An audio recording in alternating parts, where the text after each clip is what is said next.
Welcome to class 11th। आप सभी आ चुके हैं क्लास 11th में। ऑल्दो क्लास 10th का रिजल्ट अभी आउट नहीं हुआ है, बट हमें रेडी होना है 2024-25 में क्लास 11th के लिए भी, और क्लास 11th के भी अप्रैल के एंड तक यूटी स्टार्ट हो जाएंगे। तो आज से मैं स्टार्ट कर रही हूँ सेट्स की क्लास 11th की सीरीज, जिसमें सबसे पहले पढ़ेंगे सेट्स। तो सेट्स हमारा फर्स्ट चैप्टर है और मुझे लगता है यही आएगा सबके यूटी में, तो फिर यही कर लेते हैं। तो सेट्स में आपके पास सबसे पहले इसकी डेफिनेशन है कि set is a well defined collection of object. ये बिल्कुल बेसिक है, तो आपको सबसे पहले तो ये सीखना होगा कि सेट को लिखते कैसे हैं, सेट को रिप्रेजेंट कैसे करते हैं, और कुछ एग्जांपल देके मैं आपको बताऊंगी कि हाउ विल यू डिस्टिंग्विश कि ये सेट बनेगा या नहीं बनेगा। बिकॉज आपको प्रेशर देना है एक वर्ड के ऊपर, वेल डिफाइंड।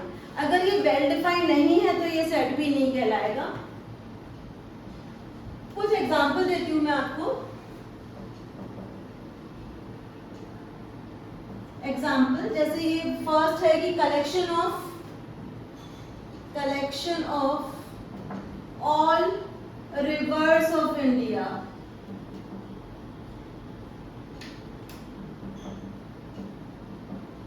तो आपको रिवर्स ऑफ इंडिया का कलेक्शन देना है, उसमें गंगा रिवर आ जाएगी, यमुना आ जाएगी, ये सारी आपकी रिवर्स आ जाएंगी।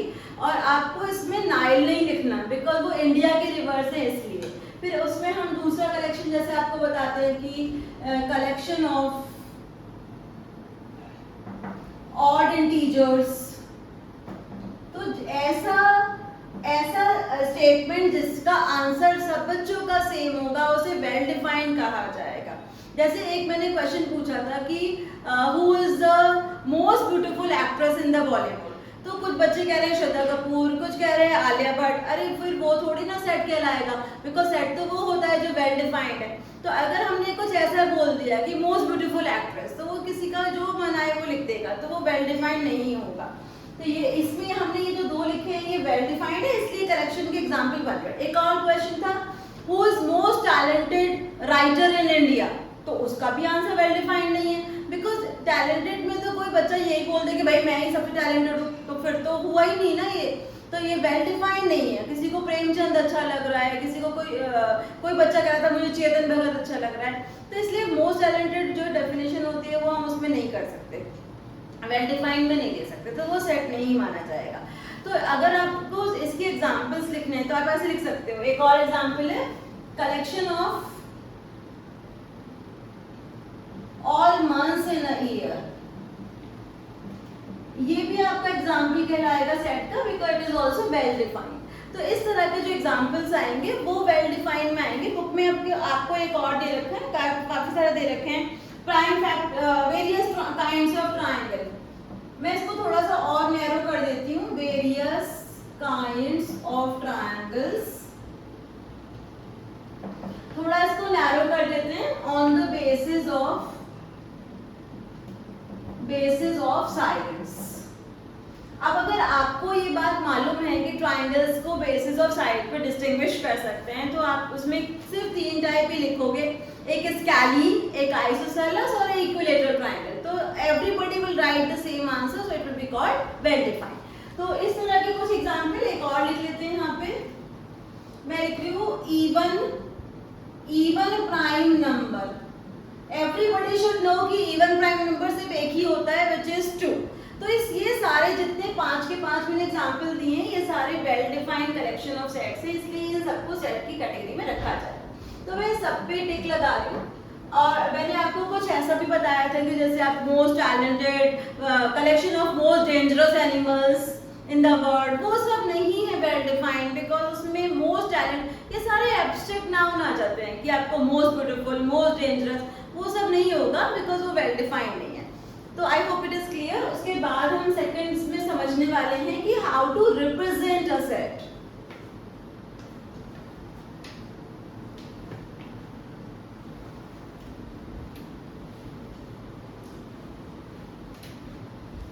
रिप्रेजेंटेशन ऑफ सेट्स दो तरीके से किया जाता है, एक रोस्टर फॉर्म और एक सेट बिल्डर फॉर्म। मैं लिख के दिखा रही हूं आपको।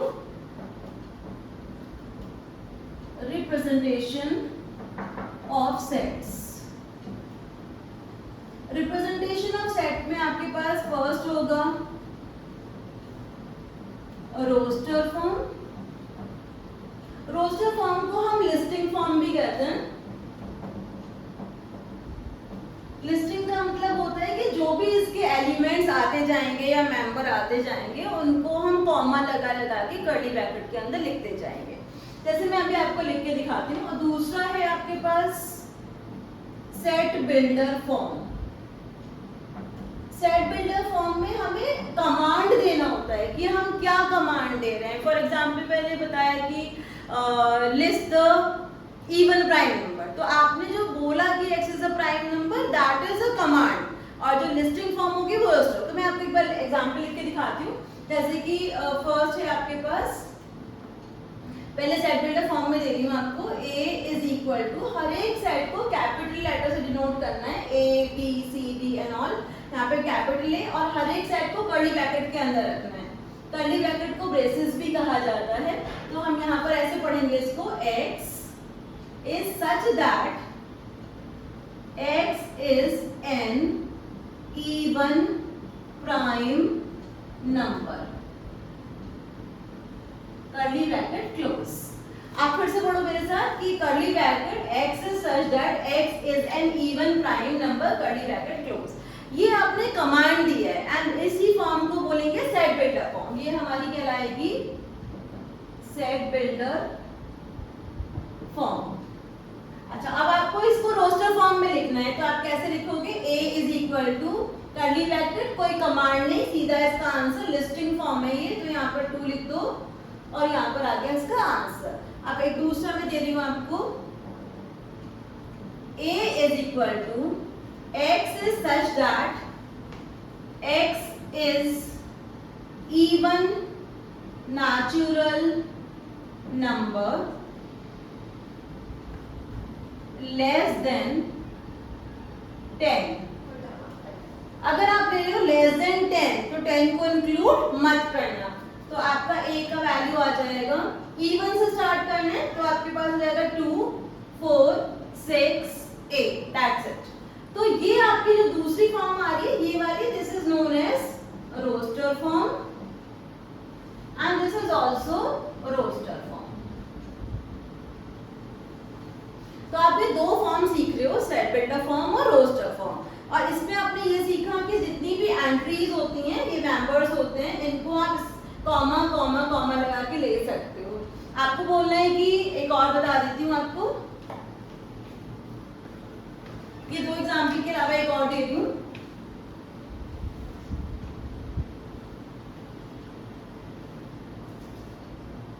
थर्ड, फिर से इसका भी कुछ नाम रख लो, b, कैपिटल B ले लो।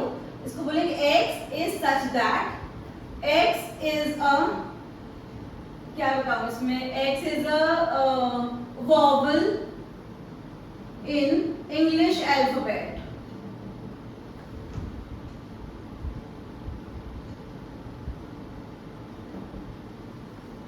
इंग्लिश अल्फाबेट में आप x को एक वॉवल ले लो। अब आप इसका कमांड तो समझ गए, अब आप इसको रोस्टर फॉर्म में लिखो। रोस्टर फॉर्म में आपको सारे वॉवल्स लिस्ट करने हैं, जैसे कि आप a, e, i, o, u।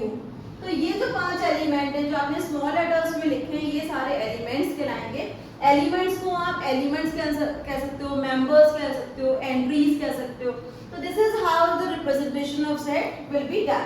और भी चीजें बताती हूँ मैं आपको। चलो थोड़े से सेट सॉल्व कर लो जो पहले से कर रखे हैं। बिफोर वी गो एक और करते हैं, 4th वाला। एक सी ले रही हूँ, x is such that x is a letter of word root। आप ये ले रहे हो, रूट का ले रहे हो, तो आपको रिपीट नहीं करना, ओ को रिपीट नहीं करना। सेट्स में लेटर्स को रिपीट नहीं किया जाता, किसी भी मेंबर को, चाहे वो डिजिट हो या कोई लेटर हो, उसको रिपीट नहीं करते, किसी भी एंट्री को रिपीट नहीं करते। तो answer is R, O and T। You need not to write O 2 times, O को 2 बार नहीं लिखना। तो ये आपके पास हो गई इसकी रोस्टर फॉर्म। ये रोस्टर फॉर्म है, ये रोस्टर फॉर्म है, ये सेट बिल्डर फॉर्म है, सेट बिल्डर फॉर्म है। एक बार रिपीट कर रही हूँ कि सेट बिल्डर फॉर्म क्या होती है, एक कमांड होता है, उसके बेसिस पे आप चीजें लिस्ट करते हो, और लिस्टिंग फॉर्म को ही रोस्टर फॉर्म कहा जाता है। बस थोड़े वर्ड्स नए हैं, बाकी ये इजी है।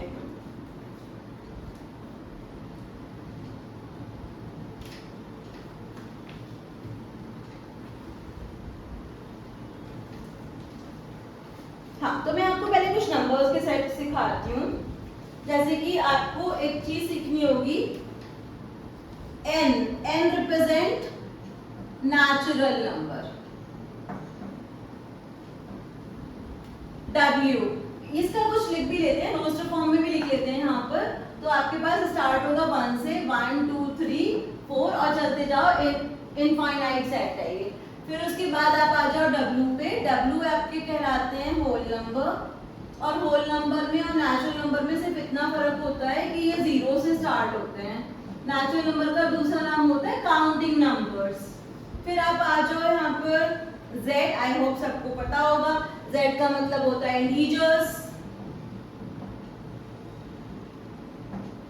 इंटीजर्स को कैसे लिखा जाएगा, पहले लेफ्ट साइड की इंफिनिटी से स्टार्ट करो, -2 -1, फिर आप ले लो 0, फिर यहाँ पे 1, फिर 2 3, पॉजिटिव साइड पे भी थोड़ा डॉट लगा दो।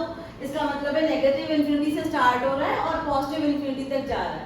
अच्छा, ये है हमारे इंटीजर्स। इंटीजर्स को ऐसे भी कर सकते हैं, z माइनस का मतलब नेगेटिव इंटीजर्स,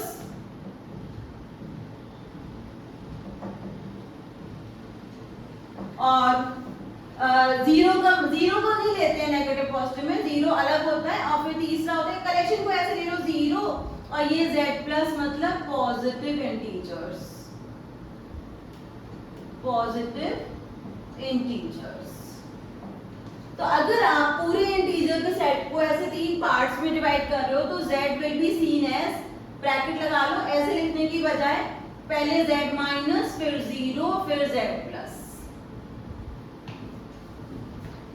ऐसे 3 पार्ट्स में डिवाइड कर सकते हो इसको। कुछ बच्चों को ये कंफ्यूजन रहती है कि 0 को पॉजिटिव में लेते हैं, नहीं, 0 ना नेगेटिव होता है और ना ही पॉजिटिव, तो उसको पूरा आप अलग ही लोगे, और z माइनस अलग, 0 अलग, z प्लस अलग। और बताती हूँ आपको,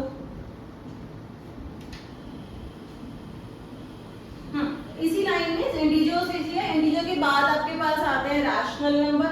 रैशनल नंबर को कैपिटल Q से रिप्रेजेंट किया जाता है, और रैशनल नंबर्स क्या होते हैं, P by Q form, where P and Q are integers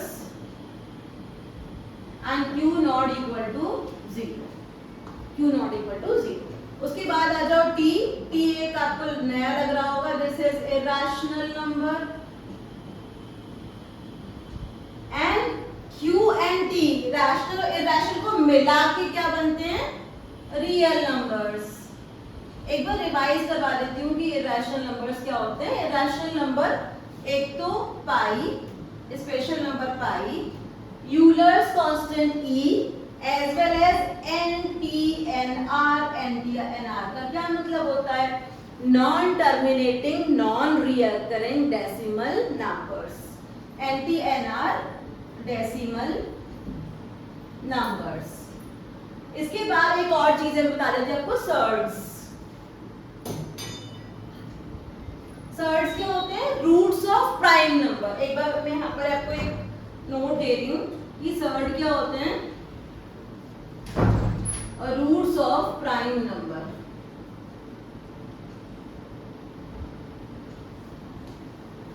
real number को भी 3 पार्ट्स में डिवाइड कर सकते हो, r minus, 0 and r plus. Curly bracket ही बना के रखो, बिकॉज ये सेट बन जाएगा। कर्ली ब्रैकेट का मतलब होता है कि ये एक सेट है।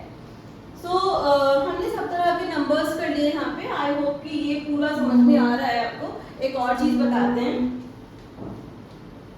इसको रब कर देते हैं।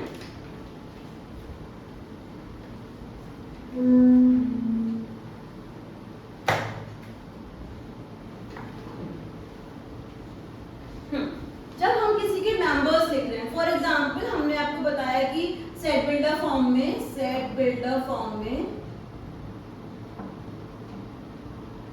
एक एग्जांपल दे रही हूँ, a is equal to x such that x are zeros of, एक इक्वेशन दे रही हूँ x square plus x minus 2 is equal to 0।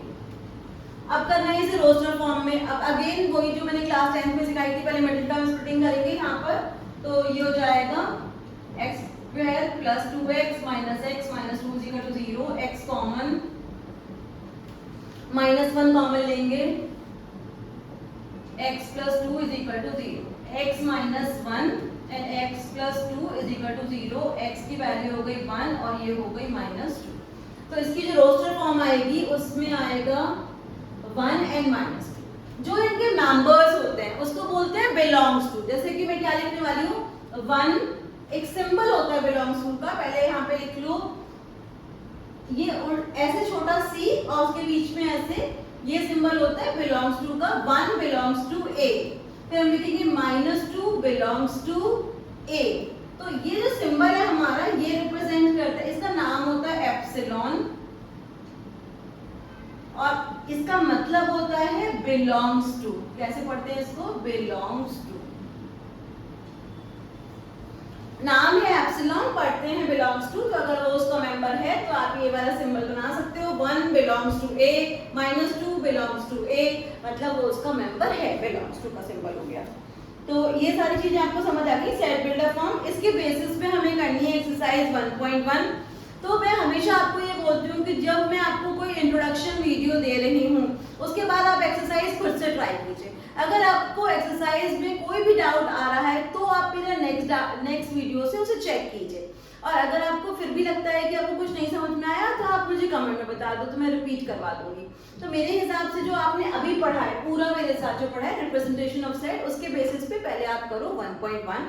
Once you are done with 1.1 फिर मैं आपको अगली वीडियो में 1.1 कराऊंगी। Till then do it yourself.